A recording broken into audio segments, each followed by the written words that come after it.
খুবটাং নমস্কাৰ বয়কম জনাইছো সকলোকে আজি 2 ডিসেম্বৰ সমগ্ৰ অসমবাসীয়ে আজি চুকাফা দিৱস বা অসম দিৱস পালন কৰিছে এই দিনটোৰ তাৎপৰ্য আছে গুৰুত্ব আছে কাৰণ এই দিনটোতে 1228 খ্ৰীষ্টাব্দত প্ৰথমজন অসমীয়া তথা অসম আৰু অসমীয়াৰ জাতিৰ পিতৃ পুৰুষ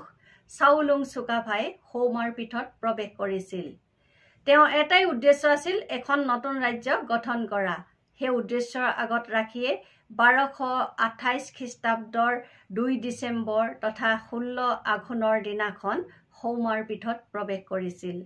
চাওলুং চুকাফা জন্ম হৈছিল 1189 খ্ৰীষ্টাব্দত তথা 1111 শকত মুং মিট কুপ ক্লিং দাও প্ৰদেশত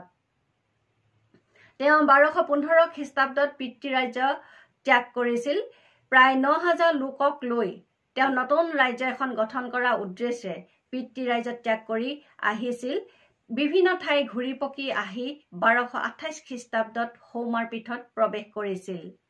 তেওঁ দয় কাই ৰং পৰ্বত পাৰ হৈ আহি প্ৰথমে হৌমাৰ পীঠৰ নামৰূপত ভৰি থৈছিল সেই সময়ত আছিল আঘোণ মাহ সোণালী ধানেৰে জকমকাই আছিল পথাৰ ইফালে হৌমাৰ পীঠৰ জান জৰি নদ নদী প্ৰকৃতি আদিয়ে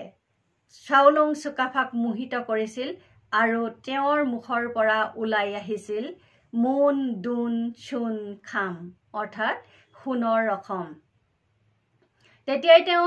মন স্থিৰ কৰি লৈছিল সেই ঠাইখিনিতে তেওঁৰ বিচৰা ৰাজ্যখন গঠন কৰিব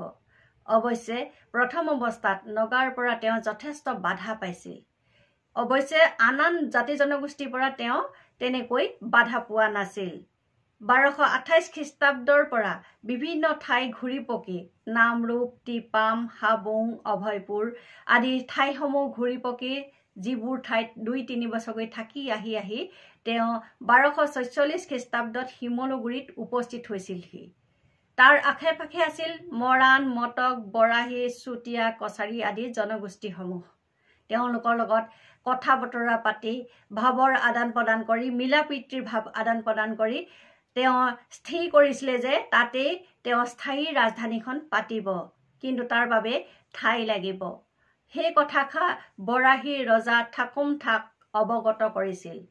ঠাকুম ঠাই তেওঁলোকৰ দেওঘৰ থকা ঠাইখনকে অৰ্থাৎ চৰাইদেউত চাওলুং চুকাফাক স্থায়ী ৰাজধানীখন পাতিবলৈ অনুমতি দিছিল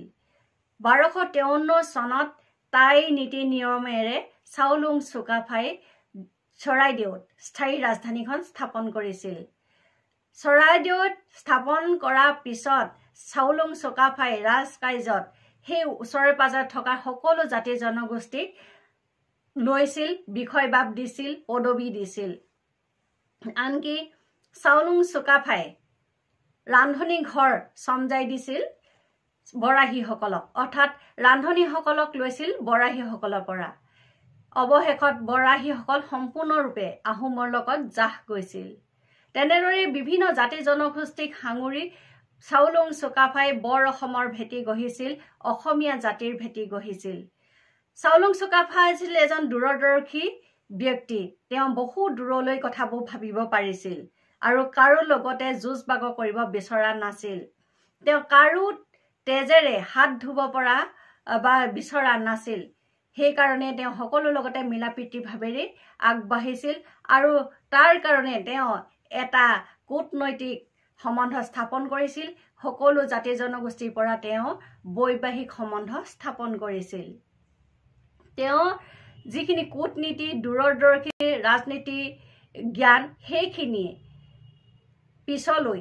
বৰ অসমৰ ভেটি গঢ়াত সহায় কৰিছিল 600 বছৰ আহোমসকলে ৰাজত্ব কৰা ভেটিটো মজবুত কৰিছিল আজি 2 ডিসেম্বৰ এই দিনটোতে সমগ্ৰ অসমে চুকাফা দিৱস বা অসম দিৱস পালন কৰি আহিছে 1987 চনৰ পৰা আৰু এই দিনটোতে আমিও চাওলুং চুকাফালৈ সশ্ৰদ্ধ প্ৰণাম জনাইছো যিজন ব্যক্তিয়ে বৰ অসমৰ ভেটি গঢ়িছিল অসমীয়া জাতি ভেটি গঢ়িছিল তেওঁলৈ আমি প্ৰণাম জনাইছো আজি কেৱল চাওলুং চুকাফাৰ সেই ৰাজনীতিৰ কথাবিলাকহে আলোচনা হয়, অৰ্থাৎ 7 ৰাজ সামৰি 1 ৰাজ কৰা কথাটোহে আলোচনা হয়। কিন্তু চাওলুং চুকাফাৰ এজন বৈজ্ঞানিক বিজ্ঞানসন্মতৰ এজন লোক আছিল, বহু দূৰলৈ চিন্তা কৰিব পৰা এজন লোক আছিল, অৰ্থনীতি